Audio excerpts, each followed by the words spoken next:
출애굽기 14장 21절에서 31절까지 말씀입니다.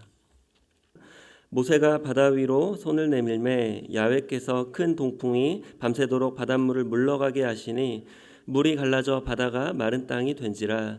이스라엘 자손이 바다 가운데를 육지로 걸어가고 물은 그들의 좌우에 벽이 되니 애굽 사람들과 바로의 말들 병거들과 그 마병들이 다 그들의 뒤를 추격하여 바다 가운데로 들어오는지라. 새벽에 야훼께서 불과 구름 기둥 가운데서 애굽 군대를 보시고 애굽 군대를 어지럽게 하시며 그들의 병거 바퀴를 벗겨서 달리기가 어렵게 하시니 애굽 사람들이 이르되 이스라엘 앞에서 우리가 도망하자. 야훼가 그들을 위하여 싸워 애굽 사람들을 치는도다. 야훼께서 모세에게 이르시되 내 손을 바다 위로 내밀어 물이 애굽 사람들과 그들의 병거들과 마병들 위에 다시 흐르게 하라 하시니 모세가 곧 손을 바다 위로 내밀매 새벽이 되어 바다의 힘이 회복된지라. 애굽 사람들이 물을 거슬러 도망하나 야훼께서 애굽 사람들을 바다 가운데 엎으시니 물이 다시 흘러 병거들과 기병들을 덮되 그들의 뒤를 따라 바다에 들어간 바로의 군대를 다 덮으니 하나도 남지 아니하였더라. 그러나 이스라엘 자손은 바다 가운데를 육지로 행하였고 물이 좌우의 벽이 되었더라. 그날에 야훼께서 이같이 이스라엘을 애굽 사람의 손에서 구원하시매 이스라엘이 바닷가에서 애굽 사람들이 죽어 있는 것을 보았더라. 이스라엘이 야훼께서 애굽 사람들에게 행하신 그 큰 능력을 보았으므로 백성이 야훼를 경외하며 야훼와 그의 종 모세를 믿었더라. 아멘. 네, 오늘은 구약의 그리스도 10번째 시간인데요. 저는 오늘 본문 말씀을 가지고 애굽 사람들을 바다 가운데 엎으시니라는 제목으로 함께 은혜를 나누고자 합니다. 출애굽기는 바로의 손에서 고통받고 신음하는 자기 백성에게 하나님이 어떻게 찾아오셔서 구원하셨는지를 기록한 책입니다. 또한 하나님은 그 백성들을 예배하는 예배 공동체와 약속의 땅을 정복하는 군사 공동체로 부르셨습니다. 출애굽 이후에 광야의 여정은 애굽의 포로였던 백성들을 하나님의 사람들로 준비시켜주는 과정이기도 합니다. 오늘 본문은 6월절 어린 양의 피로 바로의 손에서 벗어난 이스라엘 백성들이 약속의 땅을 향해 가는 길에 애굽 군대의 추격을 받는 장면입니다. 하나님은 홍해를 가르셔서 이스라엘 백성들을 구원하시고 반면에 뒤쫓아오는 이집트 군대를 심판하셨습니다. 사도 바울은 이스라엘 백성들이 홍해를 건너는 이 사건을 세례를 받는 것이라고 표현했습니다. 고린도전서 10장 1절에서 2절에 보시면 우리 함께 합독하겠습니다. 형제들아 나는 너희가 알지 못하기를 원하지 아니하노니 우리 조상들이 다 구름 아래에 있고 바다 가운데로 지나며 모세에게 속하여 다 구름과 바다에서 침례를 받고 이 침례에 담긴 영적인 의미는 예수님의 죽으심과 부활하심에 참여하는 것입니다. 로마서 6장 3절에서 4절에 보시면 우리 함께 합독하겠습니다.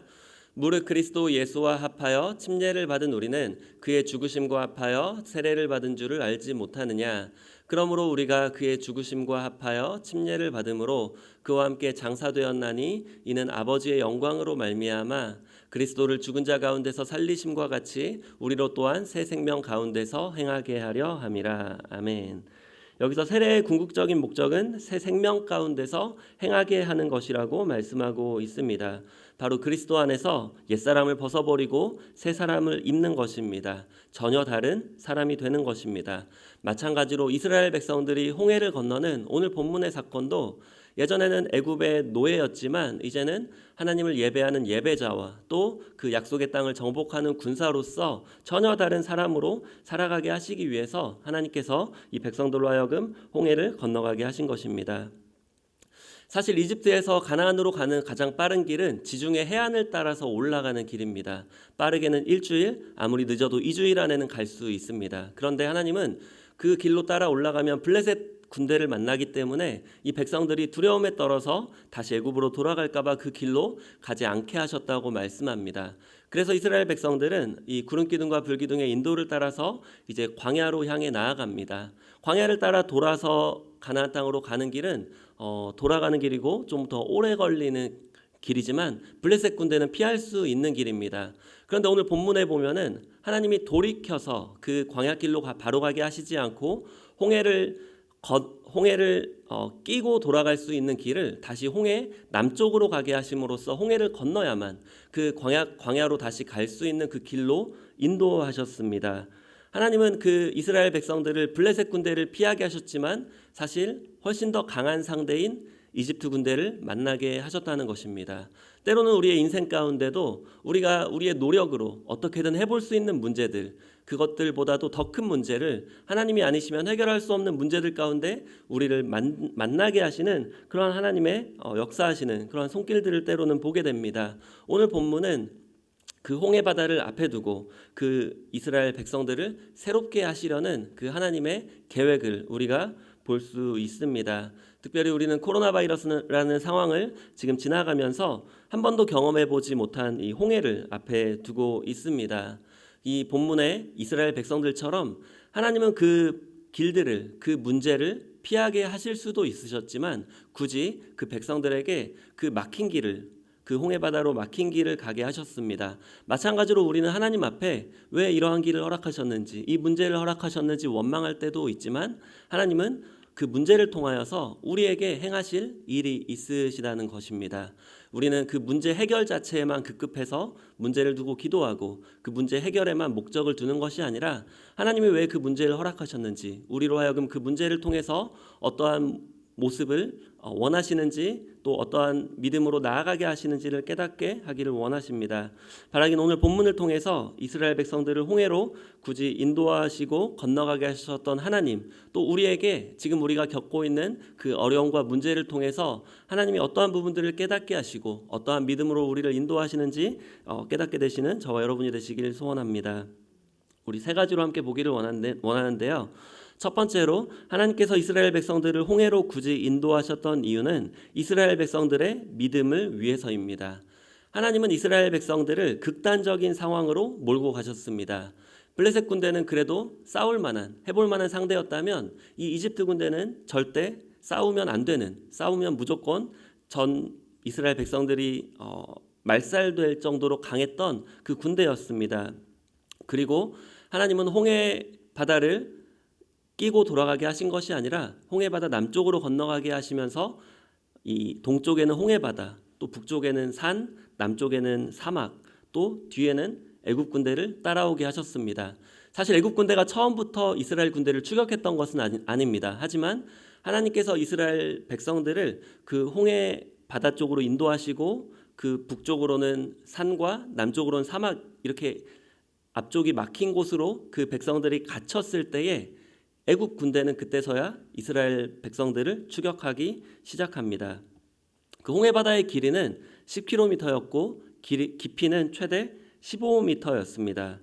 사실 그 이스라엘 백성들은 200만 정도로 계산되고 있는데 그 백성들이 한 번에 건너가려면 그 갈라진 그 바다의 너비가, 그 폭이 1km에서 1.5km가 되어야 건너갈 수 있었다고 합니다. 그냥 좁은 길을 만드신 게 아니라 넓은 길, 그 백성들이 한 번에 건너갈 수 있는 길을 만드셨던 것입니다. 결국 하나님께서 원하셨던 것은 그 이스라엘 백성들이 어려운 상황이 아니라 불가능한 상황을 만나게 하심으로 하나님을 경험하고 그 믿음을 갖게 하시는 것이었습니다. 마찬가지로 우리도 문제를 만날 때 우리가 해결할 수 있는 문제, 노력해서 어떻게 해볼 수 있는 문제는 우리가 먼저 해보지만 하나님은 더 큰 문제를 주심으로써 스스로 해결할 수 없는 불가능한 상황까지 우리를 몰고 가시면서 하나님을 찾게끔, 하나님을 경험하게끔, 우리의 믿음이 성장하게끔 하나님은 인도하십니다. 본문 31절에 보시면 그 이스라엘 백성들이 이제 마지막에 그 홍해 건너는 것을 경험하고 난 뒤에 이렇게 성경은 기록합니다. 함께 합독하겠습니다. 이스라엘이 야훼께서 애굽 사람들에게 행하신 그 큰 능력을 보았으므로 백성이 야훼를 경외하며 야훼와 그의 종 모세를 믿었더라. 아멘. 결국 하나님이 원하시는 것은 그 이스라엘 백성들을 편안한 길로 인도하는 게 아니라 그들의 노력으로 그 가나안 땅에 이르는 것이 아니라 하나님의 능력을 경험함으로써 그 불가능한 상황을 하나님께서 해결해 주시는 것을 경험함으로써 하나님을 믿고 또 그 하나님이 세우신 그의 종 모세를 믿게 하시려는 것이었습니다. 두 번째로 하나님께서 이스라엘 백성들을 홍해로 굳이 인도하셨던 이유는 애굽 군대를 하나도 남겨두지 않기 위해서입니다. 우리나라는 일본의 식민 지배를 36년간 받았습니다. 지금 75년, 해방된 지 75년이 지났습니다. 그런데 아직까지도 우리나라 여기저기에 일본의 잔재가 남아 있습니다. 언어에도 남아있고 문화에도 남아있고 교육에도 여러 가지 분야에 이 일본의 잔재들이 남아 있습니다. 마치 애증의 관계처럼 미워하면서도 미워할 수 없는, 끊어내고 싶지만 끊어낼 수 없는 이런 관계가 형성되어 있습니다. 그런데 이스라엘과 이집트의 관계는 430년 동안이나 지속되었습니다. 이거는 사람의 힘으로 도저히 끊어낼 수 없는, 그들의 생각과 그들의 문화는 완전히 이집트 백성들과 동일하게 있었을 것입니다. 그리고 그 뼛속까지 이 당대 최강대국이었던 애굽에 대한 두려움과 또 그들을 어떻게든 이겨낼 수 없다는 그러한 노예 근성으로 가득했었을 것입니다.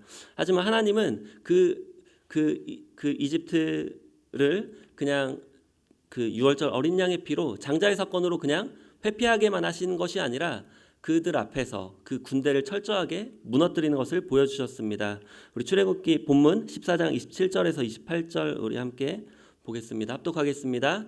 모세가 곧 손을 바다 위로 내밀매 새벽이 되어 바다의 힘이 회복된지라 애굽 사람들이 물을 거슬러 도망하나 야훼께서 애굽 사람들을 바다 가운데 엎으시니 물이 다시 흘러 병거들과 기병들을 덮되 그들의 뒤를 따라 바다에 들어간 바로의 군대를 다 덮으니 하나도 남지 아니하였더라. 아멘.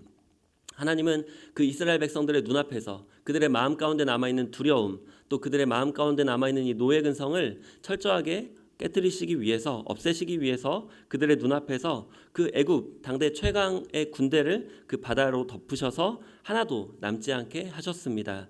마찬가지로 우리도 구원받고 새 사람이 되었지만 우리의 옛사람은 이 이집트와 이스라엘의 관계처럼, 일본과 우리나라의 관계처럼 끊어지지 않는, 끊고 싶지만 끊을 수 없는 이러한 모습으로 남아있을 때가 있습니다. 우리가 원하지 않지만 그러면서도 우리 몸이 하게 되고 또 우리의 생각으로는 멀리하지만 우리의 눈이 가게 되는 그러한 관계들, 옛사람과 우리의 관계를 하나님은 끊어내시기를 원하신다는 것입니다. 그래서 우리 가운데 스스로 해결할 수 없는 불가능한 상황, 큰 문제를 허락하셔서 다시는 그 옛사람으로 돌아가지 않게끔 하나님은 다시금 우리에게 이러한 해결할 수 없는 문제를 통하여서 역사하신다는 것입니다. 바라기는 우리가 지금 겪고 있는 큰 문제, 각자 여러 가지 모습의 홍해를 만나고 있지만 하나님께서 그 문제를 허락하시고 해결하게 하심으로써 우리에게 문제 해결만을 원하시는 것이 아니라 우리의 옛사람을 끊어내고 이제는 새 사람으로 살아내기를 원하신다는 것을 우리가 기억하기 원합니다. 세 번째로 하나님께서 이스라엘 백성들을 홍해로 굳이 인도하셨던 이유는 열방 가운데 하나님의 영광을 드러내기 위해서입니다. 당시 애굽의 바로는 스스로를 신의 아들이라 불렀습니다. 우리가 인간이 인간을 낳으면 인간이죠. 그런데 신이 신을 낳으면 신입니다.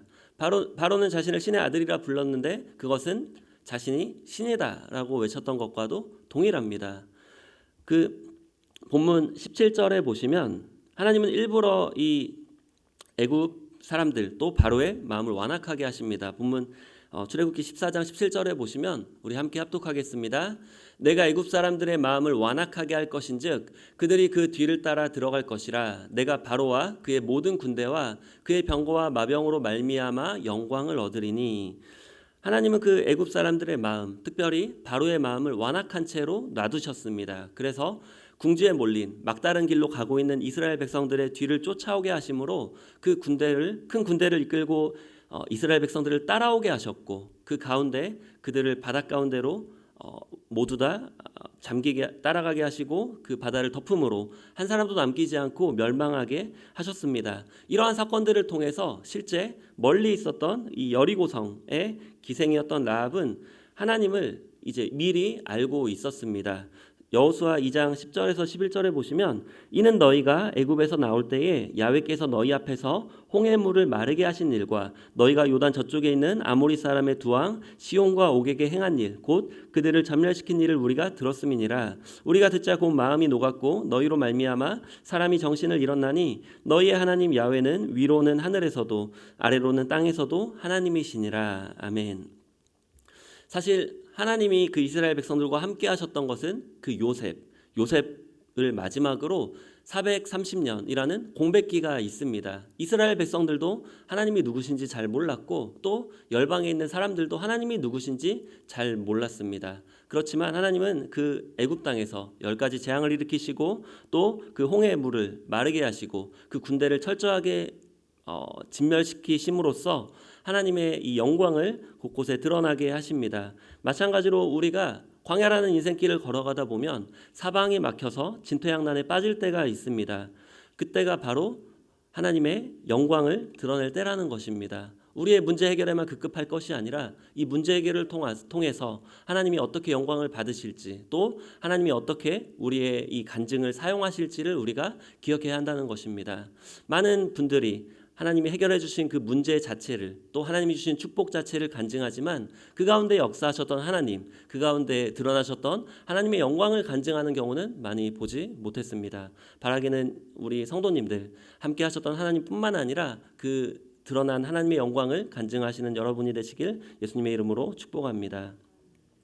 우리가 광야로 그 모든 길들이 막혀 있을 때, 홍해가 막혀 있고 산이 막혀 있고 사막이 막혀 있고 이집트 군대가 막혀 있을 때, 그때가 바로 믿음의 눈으로 하나님을 볼 때입니다. 그때가 바로 믿음의 눈으로 하나님이 만드시는 홍해 속에 있는 길을 볼 때입니다. 인간의 눈으로 봤을 때 사방이 막혀 있지만 믿음의 눈으로 봤을 때 그 바닷속에 길이 열려 있습니다.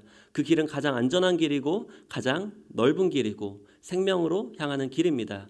예수님이 말씀하셨던 길이요 진리요 생명이라는 그 길은 우리의 믿음의 눈으로 볼 때만 볼 수 있는 길입니다. 우리 각자가 여러 가지 상황과 문제 앞에, 홍해 앞에 우리가 마주치고 있지만 바라기는 믿음의 눈으로 그 예수님이 만드신, 하나님이 일으키시는 그 길을 보시는 저와 여러분이 되시기를 예수님의 이름으로 간절히 축원합니다.